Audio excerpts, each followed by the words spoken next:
Namaste. So there is a little question which has come. As we know that from time to time we pick up certain recent events of importance. Though they may have a political coloring, but we don't want to indulge in politics, but on something else.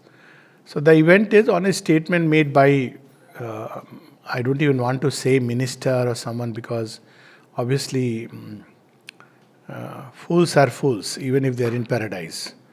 So, made by someone that Sanatana Dharma should be destroyed because it creates division, and it is like a disease which needs to be eradicated. So the answer has been, many people are giving their own answers, which each answer is valid, beautiful. Paradoxically, it has done one good thing. See, God brings good out of evil. And what it has done is, suddenly, because of this man, one man's tongue, sometimes they say that there is a moment when Saraswati speaks through your tongue. So I take it as Saraswati compelling him to speak in a certain way. And there are instances in our scriptures where Kumbhakarna, he wants Indrasan, and Saraswati Mata sits and he ends up saying Nidrasan. So he is granted 6 months of sleep, and one day he wakes up. So similarly, this man, he ended up saying that Sanatana Dharma should be eradicated. Now, what has it done actually, if you look at it? Those who were already, this thought has been there since the time of, Mahabharata and even Ramayana, we see this, Arya Sabhyata, this should be eradicated. This is not something new. There are representatives who want to destroy. In India, they are known as Asuras and Rakshasas, who wants to destroy all that is beautiful, all that is noble, all that is good, all that is divine. So this is their way. And what does the divine do? He let them become bloat until he collapses, implodes under his own weight. So this is the very old story. But look at how this serves the purpose, that just like in the days of Ravan, Ravan did so much atyachar. He was threatening everybody. So you see that the Rakshasas and Asuras get cornered. And all the Vanara and humans and even the gods, they unite together. So this fellow, what he has done by this one statement, he has brought people together.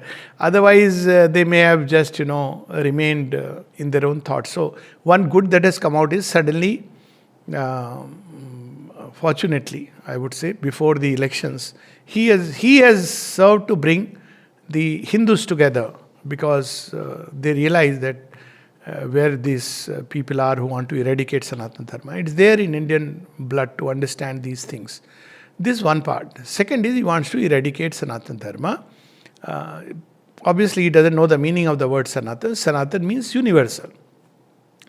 So this universal has two senses. One is that it's a religion which has a universal application. So what is meant by universal application? It has so much diversity that it can accommodate any type of life striving towards a higher aim and higher perfection. That's why it is universal. So you can't destroy something which is universal of that dimension. You can destroy localized religion, you can destroy people who are engaged in a certain kind of worship. But it is universal because it allows diversity and multiplicity of approaches. That is the strength of Sanatana Dharma. And therefore, people who are from the Semitic religions, they may consider this as something separate. But a typical Sanatani would not make that distinction. He would make a distinction only between Dharma and Adharma. So the division, if at all, that we see in Sanatana Dharma is not based on religion. It is not based on caste. It is not based on color of skin. It is not based on wealth and all the other things. The only distinction it makes, that too for practical purposes, because it says that there is divine in everyone and everything. But if at all it makes a distinction for practical purposes, it's between Dharma and Adharma. So Ravan has the same religion as Rama. He has a religion. He is a worshipper of Shiva and of Kali. And yet, Ravan is Adharma. So the distinction between these two binaries are required only because there is a need of choices in life. Otherwise, you don't need binary. I can sit and say all beings are same. But binaries are required because when I have to move, I have to make a choice. The choice is always between what should be left behind and what should be preserved and carried forward. So the binary in Indian thought is dharma and adharma. So this is the second part which he doesn't understand, obviously. Much of it is obviously crass ignorance. And Sri Aurobindo speaks about it in one of his open letters to the countryman. It's a letter where he speaks about, it's an open letter for unity. And he says that there are people who want to destroy the Sanatana Dharma basis of India.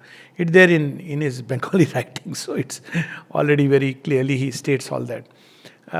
Sri Aurobindo left it half, he did not finish it, but very evident what he wanted to say. Then the third part is that he speaks about division based on caste.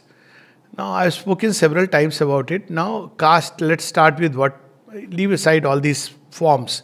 Well, is there a hierarchy between human beings or not? Now, in nature, there is a hierarchy. This hierarchy is because in nature, there is a evolutionary process. If you accept evolution, there will be things which are born, have manifested earlier. There are things which manifest later. And a common example is, when a child is born in the family. So, as far as the soul is concerned, the child is same soul in terms of its essential soul quality. I'm not talking of its number of lives it has come, as the father and as the grandparents and as the parents. But then, does it mean that the child is regarded as equal, that he will do exactly what the parents will do? No, because he has to progress and grow and evolve. So, because Sanatana Dharma understood this, so its hierarchy always included the essential truth. That means all are equal in the eyes of the divine, because the divine presence in all. All are his children, which includes Rakshasas, Asuras, Pisachas, the worst of creatures, the everything.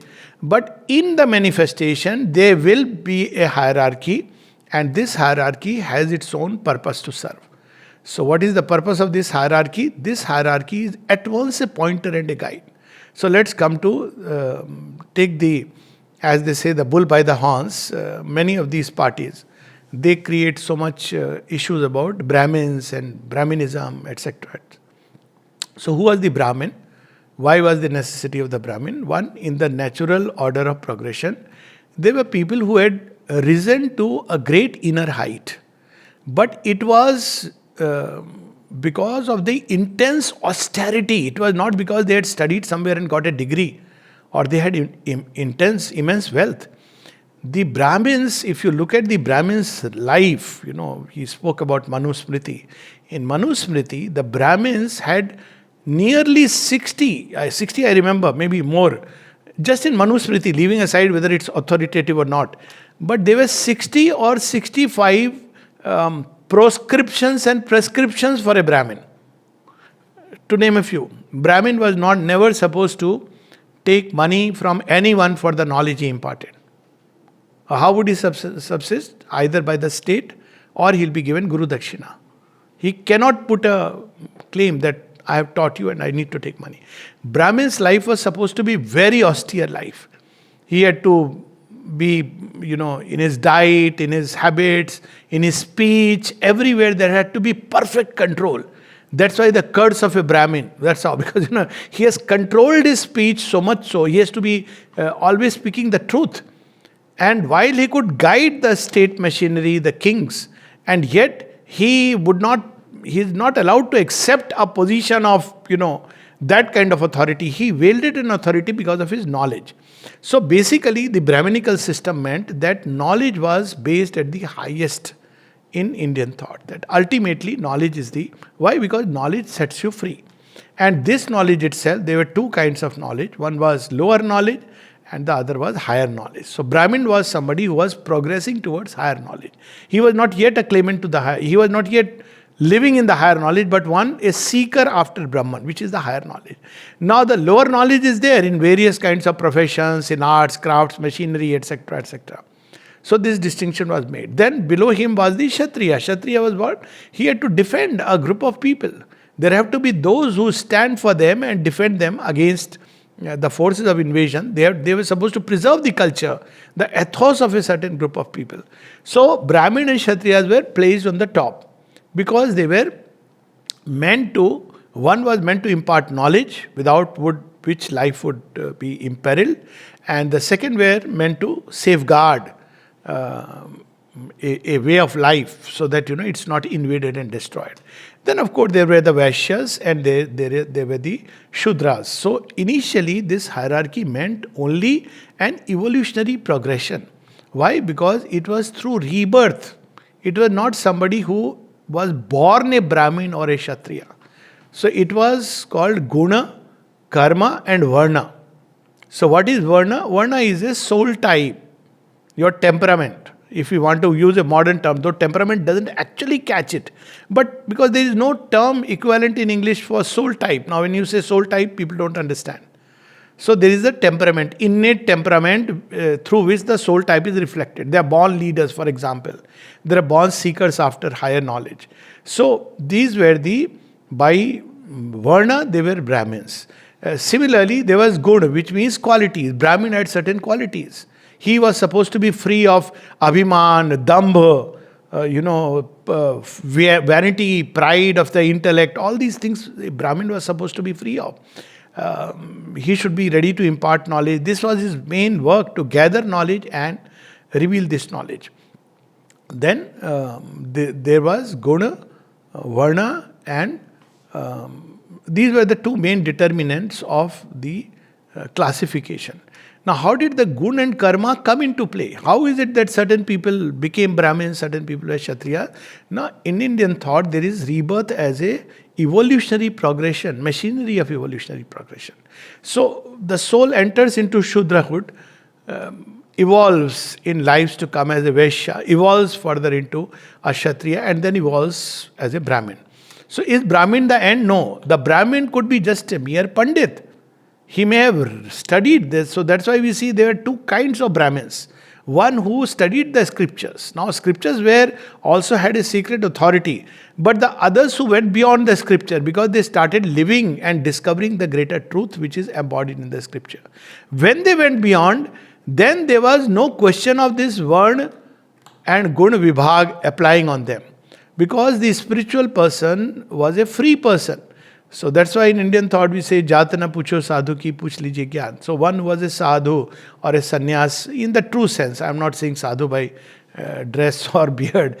But one who was a sadhu, was a santa, who was a rishi. You don't ask their caste. Because they have gone through all these evolutionary layers and they have graduated. Even from Kshatriya, one could graduate into a spiritual seeker. Why? Because this capacity to fight against evil, falsehood, similarly an intense seeking for knowledge, these are the best fertile grounds for moving further. So there was nothing like a forever condemned person who is forever Shudra by birth. This is something which the Western thought cannot understand because it doesn't believe in the doctrine of rebirth. So according to it, so what did it do? It said people who are born and finished. No, in India we never saw like that. Each birth was a way of upgrading yourself. So for each type, there was something which was prescribed. A Shudra, by following his own dharma, which is natural to him, could move up the ladder, even realize God. So all this was inbuilt within the Indian system. Now, the birth part came in much later. And no doubt, that's where the degeneration began. Though there is some truth in heredity, which also Indian thought understood. So it took this idea of heredity and played upon it. But when this became prominent and the Guna and the Varna and the Karma, these three things, they became of less importance, and there was definitely a period when the Kshatriya and the Brahmin did become arrogant, without doubt about it. This degeneration began and it has broken. This system is broken in the outside. You cannot break it inside. There will always be people who are seekers of true knowledge, whether you like it or not. They would be the leaders of mankind. Can you destroy them? So Sanatana Dharma is about the inner unfolding, which expresses itself in outer terms. How can you destroy something which is intrinsic, inbuilt in the fabric of creation? So first of all, even if by some freak, let's say, somebody was to destroy all those who are practicing the Sanatana Dharma. Still it will come up because it's inbuilt in the fabric of life. Man will seek knowledge.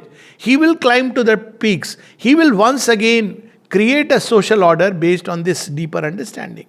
So this was a way of stratifying society into a kind of social order, which incidentally exists everywhere, regardless of religion or anything. The secularists have it, the capitalists have it, the communists have it, the Muslims have it. Many jatis and castes are there within them. They don't sit and eat together. The Christians have it, the whites, the blacks, and different denomination. But all these distinctions and divisions made by these people on language. After all, this man who says that there should be no division, ask him, okay, let's evolve a common language which will not be just Tamil, but some other language. And see how, because division, you cannot create unity on the surface basis. Now the whole Dravid party talks about this, language issue. Now, what is it? One may say that language is dividing people. I don't understand your language, so it's a division. But if I discover the basis of unity within, then there is scope of any amount of differentiation, any amount of diversity, and yet there will be unity. So this was the way that in Indian thought the society was organized. Discover the inner basis of unity, which is the self, the Atman, the truth, which knowledge we find in Sanatana Dharma. And based on that, you discover the unity outside. This unity outside is not uniformity. It is not by finishing all that is different from your viewpoint. It is rather by lifting everything to its own true height. To give one example, after which we can stop this. Look at a typical Sanatana Dharma response to, let's say, Islamic invasion. It forcefully resisted the political sword. This story is not much written. After all, why is it that Islam could not completely take roots in India? Why is it that despite all the brutality, it couldn't convert anyone and everyone? Because when it met a challenge which it didn't understand. These were not just human beings who were fighting. They were almost like with that inner soul strength they were fighting. They were fighting as if they are immortal. How do you fight with a race like that? But the same Sanatana Dharma, the land of Sanatana Dharma and the Hindus of that time, you see how within Islam, they upgraded Islam itself. And the Islam, touched by the touch of Hinduism, developed its mystic side, which is what Sufism is. So why did this happen? Because it uplifted Islam. This is service which India has done. People say Sufis were born in Iran and all that. Okay, some touch must have started, and obviously there were some of these Shias who did believe in the doctrine of other prophets who may come. But the fact remains that Islam got uplifted when it touched Kashmir. It was a place of where Sufi, and India, the Hindus celebrated Sufism. Why? Because they understand that wherever there is a touch of the soul, they celebrate it. Same you see with Christianity. The esoteric Christianity, the Gnostic type of Christianity. That Christianity is welcome. Very easily Jesus Christ has been incorporated in the system of avatars. Not only by Sri Aurobindo, also by Sri Ramakrishna Paramahansa, two greatest of these spiritual masters. So in India, because Sanatan blood flows into the veins of those who live here, automatically we know that what is really true and what is false. And this true and false, dharma and adharma, is not decided on an outer basis, but on an inner basis. What would this man be? Man who is arrogant, a man who wants to exterminate an entire group of mankind because it thinks differently, because he thinks they are a threat. Then such a human being would qualify in Indian thought as nothing but an arrogant asura. And an arrogant asura meets his own end. It is not about law or other things. Not only he, because of such, the entire party collapses. And I can tell you this, if at all it is the signal, it is the sign that a party who stood by certain so-called, I won't even call them ideals, which created divide between the Aryan and Dravidian, which speaks about unity.